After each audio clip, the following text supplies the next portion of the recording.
តើប្រាក់ដុល្លារឡើងថ្លៃឬចុះថោកអាចនឹងប៉ះពាល់អ្វីខ្លះដល់សេដ្ឋកិច្ចរបស់ប្រទេសកម្ពុជា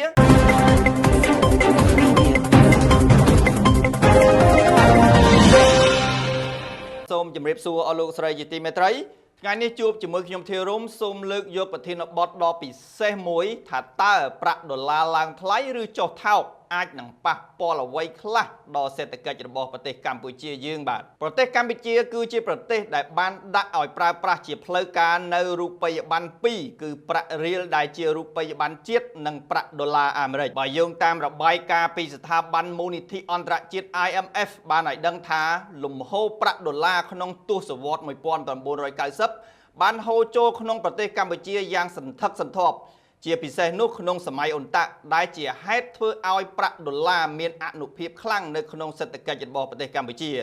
ស្របពេលដែលប្រជាជនកម្ពុជាមានទំនុកចិត្តលើរូបិយប័ណ្ណលេខ1នេះខ្លាំងជាងរូបិយប័ណ្ណក្នុងស្រុកផងដែរកាលពីសម័យនោះឥទ្ធិពលនៃរូបិយប័ណ្ណដុល្លារអាមេរិកនៅតែជាក្រដាស់ប្រាក់សំខាន់មកដល់ពេលបច្ចុប្បន្ននេះតាក់ទងនឹងការចាយវាយក្នុងស្រុកវិនិយោគជាពិសេសនោះការដោះដូរពាណិជ្ជកម្មក្រៅប្រទេសបើទោះបីជាយ៉ាងនេះក្តីបំរែបំរួលប្រាក់ដុល្លារក៏មានផលវិជ្ជមាននិងអវិជ្ជមានមួយចំនួនសម្រាប់សេដ្ឋកិច្ចរបស់ប្រទេសកម្ពុជាយើងផងដែរតើប្រាក់ដុល្លារឡើងថ្លៃឬចុះថោកអាចនឹងប៉ះពាល់អ្វីខ្លះដល់សេដ្ឋកិច្ចរបស់ប្រទេសកម្ពុជាជាការវិភាគប្រាក់ដុល្លារឡើងថ្លៃនិងចុះថោកមានឥទ្ធិពលយ៉ាងខ្លាំងលើសេដ្ឋកិច្ចពិភពលោក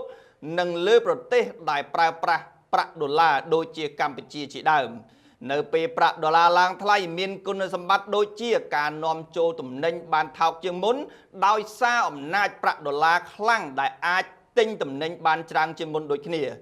និងអាចជាកត្តារួមផ្សំបញ្ជានៅអតិផរណាមិនឲ្យកើនឡើងក្នុងស្រុកផងដែរផ្ទុយមកវិញការឡើងថ្លៃប្រាក់ដុល្លារក៏នឹងប៉ះពាល់ទៅលើការប្រាក់នៃកម្ចីបរទេសផងដែរចុះបើសន្ទុះប្រាក់ដុល្លារចុះថ្លៃវិញនឹងប៉ះពាល់អ្វីខ្លះដល់សេដ្ឋកិច្ចគុណសម្បត្តិដ៏សំខាន់នោះគឺបំណុលបរទេសដែលត្រូវសងត្រឡប់ទៅវិញនោះគឺនឹងថោកជាងមុនហើយក៏នឹងធ្វើឲ្យប្រាក់រៀលឡើងថ្លៃ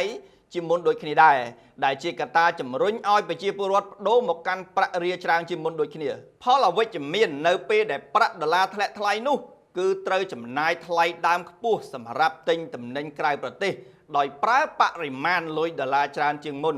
ហើយកត្តានេះអាចនឹងបង្កឲ្យតម្លៃទំនិញឡើងថ្លៃផងដែរបាទសូមអរគុណបើកអ្នកនេះទិញលក់ហាងឆេងមាសឥឡូវនេះលោកអ្នកនឹងទទួលបានការបណ្ដុះបណ្ដាលនិងការប្រឹក្សាពីអ្នកជំនាញព្រមទាំងក្លាយជាសមាជិកនៅក្នុង Channel VIP ដែលគិតថ្លៃ